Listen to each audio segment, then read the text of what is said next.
I left the room like this. I was like,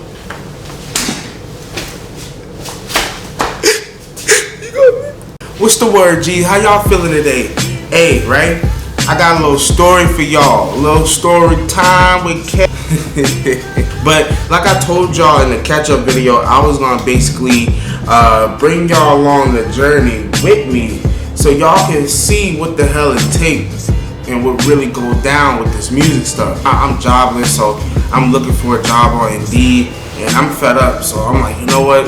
Let me just type in music artist. The weirdest thing in the world, something actually popped up for music artists.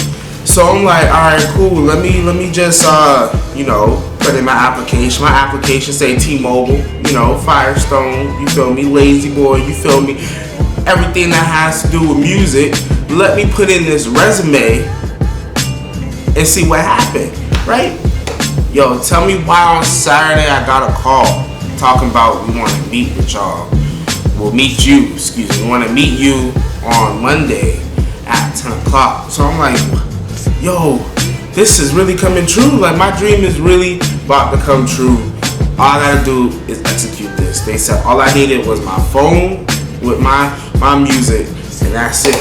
So Cheyenne, took me down there, and I'm thinking, like, on the sheet it said that the interview was gonna be from 10 to 10:30. So I'm just gonna play my music, just a normal A&R meeting. Let him hear it, let him give me some feedback, see if he wants to work with me, and then I'm on my merry way, right? I get in there's 7 artists. 7 of them Johns. So I'm like, okay, cool. Let me just chill out. Maybe he's gonna call us in one by one and just hear our songs and then send us home that way. No. Yo, the dude walks out. His name was Franklin Taylor. The company was Taylor Made Productions. And the dude comes out. He basically states that we're going to be in a meeting all together. He's going to take us on a tour around his studio production area and basically just show us how, he does it.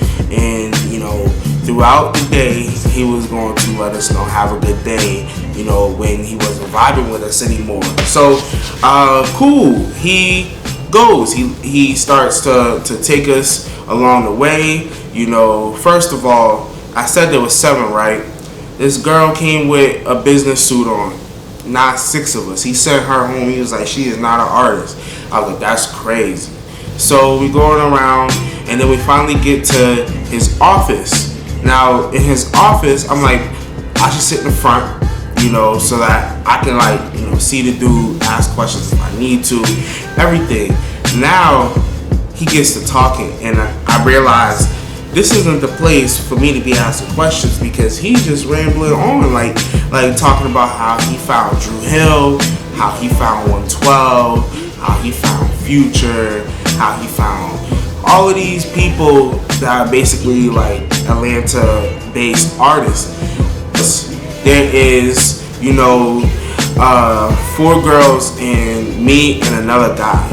So I'm like, I got a fair chance. Most of these artists in here are singers. I'm a rapper. I'm about to blow it out the water. So he's like, enough about me. After he done told us that he met 112, Drew Hill, Future, Tyler Perry, how him and Tyler Perry are close. He goes, let me hear y'all music. So he says, let me start with you, Mr. LeVar. Okay, cool, I got you. Since there's, like I said, 4 women in the room, I'm thinking, let me play Braiding Hair, because Braiding Hair is like a little party song that I have, which my music is in the description, you feel me? And you can follow me at BigK, BigKayy 47. But, back to the story. I played Braiding Hair. Now everybody's bopping. As soon as the song comes on, everybody's rocking. And then it gets to the hook, he cuts the song off. I'm like, oh, what's wrong? He's like, when'd you record this? I'm like, oh, this has been released for about a year now. I released it, and I wrote it a year ago. Oh, yeah, because it sounds dated. How does it sound dated? Oh, well, I can see that you recorded a year ago, because music nowadays is more repetitive. Your hook has to be more repetitive. You can rap, but you just sound dated. So on to the next, and I'm just sitting there like, oh, okay, cool. So he's like, you know, like, I'm sorry, but like that's just what it is. I'm like, bro, I got other songs that I literally just recorded a month ago. I just wanted. He's like, nah, I wanted you to play your best song. I said, exactly, but you know, I have music that's not released. So he's like, nah, you're supposed to play me your best song. Then what did y'all hear from Braiding Hair? What did y'all hear from it? Somebody was like braiding, twerking, bitches being broke. Excuse my language. So I'm like, okay, cool. Like, you know, people understand the concept. Nope, he don't understand it. He's like, nah, that's not what it needs to be. See, what it needs to be is when they come home from the club and they're like, what's that song? It needs to be that one word that they constantly hear that slaps, so they can remember that song, find a reference to that song, and listen to it. So I'm like, all right, that's fine. He goes to the girl next to me. Girl next to me plays a song. He goes, oh, you sound like LMA. That's real good. That's real good. Like, a lot of people don't want to sound like nobody. Nah, you want to sound like people that are on so that you can get on. I'm like, that, all right. He goes, you got something else for me to hear? I'm like, yo, this motherfucker. Anyway, she plays him another song. He goes, oh, if I had you, baby girl, I'd make you my leader. I'm like, okay, if you had me, bro, you don't understand what the hell I could do, but, you know, I'm going to hold my tongue. I'm going to bite my tongue, you know. So he goes on to the dude, and he goes, play me your song. So he plays him the song. He goes, you said that you mixed, you know, made the beat and recorded yourself? He's like, yeah. He's like, I could tell.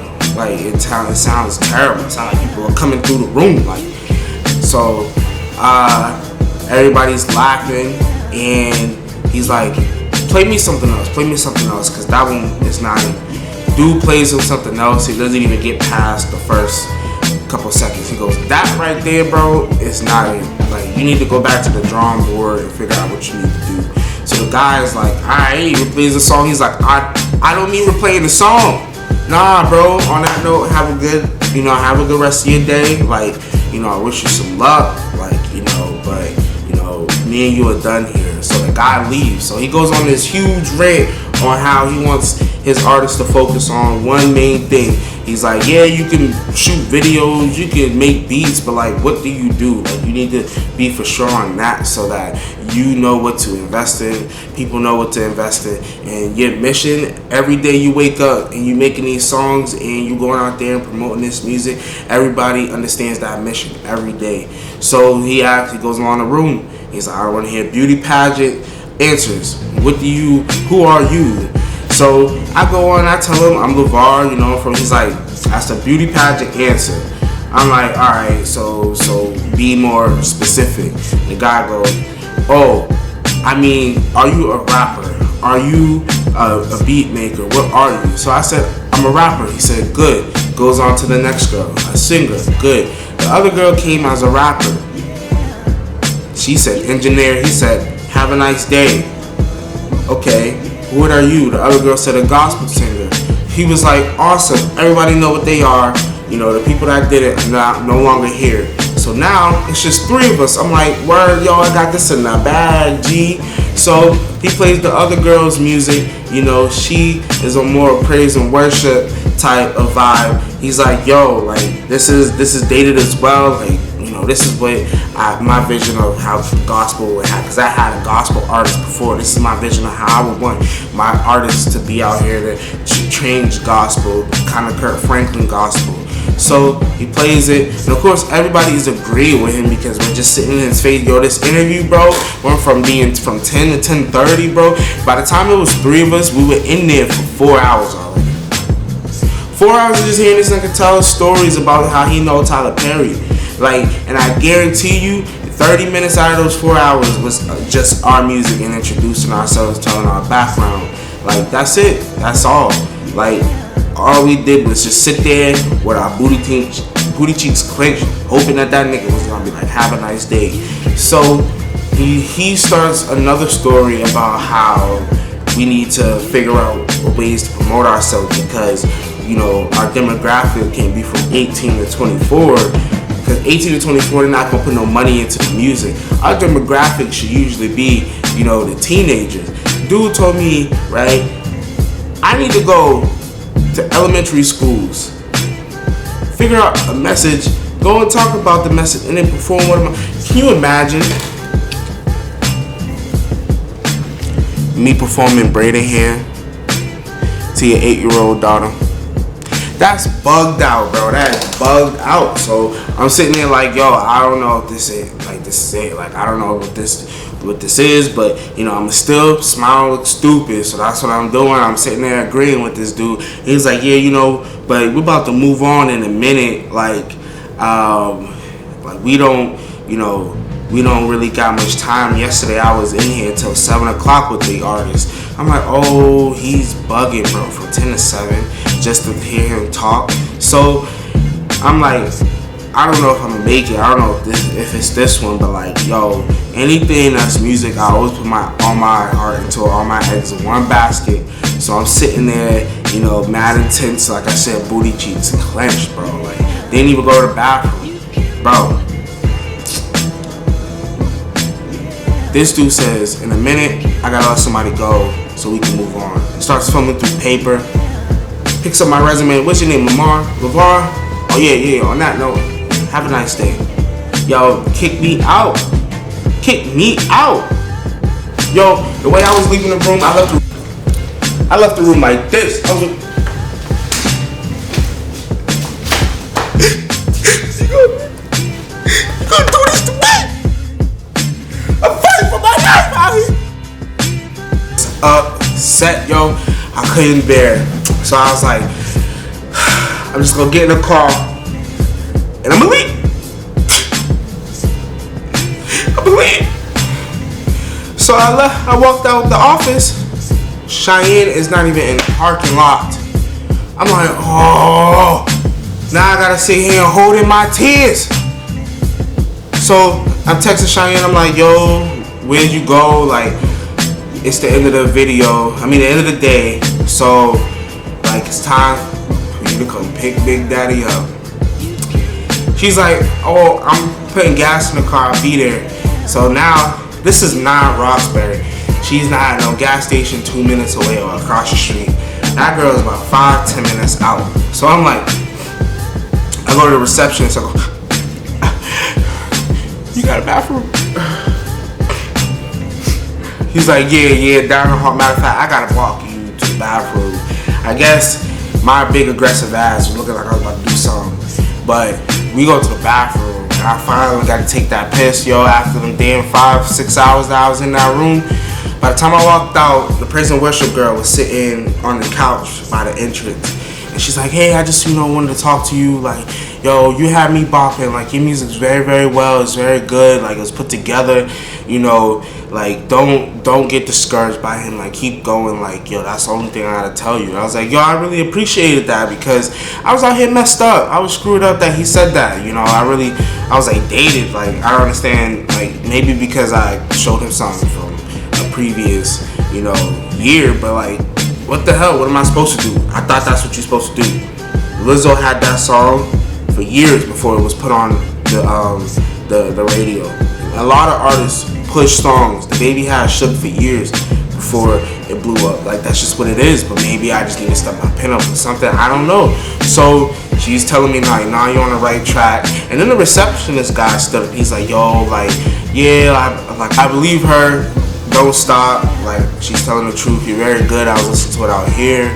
And Cheyenne came in a little bit while you were back there, and we talked, and she told me about how you guys just came down here and how you guys are trying to figure out everything, and you're on the right track. You're doing meetings like this. You're not out here doing showcases and stuff. So keep going. Like keep doing it. I was like, yeah, but I don't know if I'm gonna find something like this. Like, I looked up it on Indeed. He's like, yeah, that's true, but just go out there and network, and be you, because like you were very good from the moment you walked in here. So I said I appreciated it. I gave the praise and worship girl a hug, and I walked to the car, and all I could think about is The niggas like, yo, that nigga about to cry in the car. I wasn't about to cry in the car. I got in the car and I was crying in the car. But hey, I was discouraged a motherfucker. Like, I was telling Cheyenne, I was like, yo, I came out here, bro, and like, just for somebody to be like, bro, like, I thought Braiding Hair was smacking. That's not. But that's okay. Like, you know, we just gonna keep moving. You know, I went to another studio a couple of days after that, but I'm not gonna talk about that. But it was completely opposite than that one. Like, I went to a studio that had credits for Tupac, had credits for The Carter, and Lil Wayne's album, had credits with The Dream, had credits with YG, Ludacris, Fabulous, mad people on that wall, you know. But like, you know, it was a complete about face 360, like opposite, like night and day when I walked into that one. And like, I feel way better. Like, you know, I got music that's way more crisp, way more clear, you know, and I'm gonna continue to go. And I asked them a lot of questions, and I'm not gonna get to it right now. But, you know, I just have a clear vision on what I need to do. So like this video, comment, you know, if you want to see part 2 and hear the video about that studio time, because that was amazing, you know. But anyways, moral of the story, this is only the beginning. I don't know how many times I'm gonna swing my fist at nobody and cry, but I'm gonna continue to do it until one day I'm in there with the key to the city. You feel me? I'm gonna get that key to the city. And these Johns, right? These Johns are gonna be about 10 pounds of gold one day. You know, I'm gonna start manifesting these things, and y'all gonna be on that journey with me. And y'all gonna be like, oh, he's flaunting. I'm like, I'm not flaunting, I'm not flossing. Y'all was there when I had 19 but some Zenny opticals, you feel me? So, on that note, say on dogs if you woke up.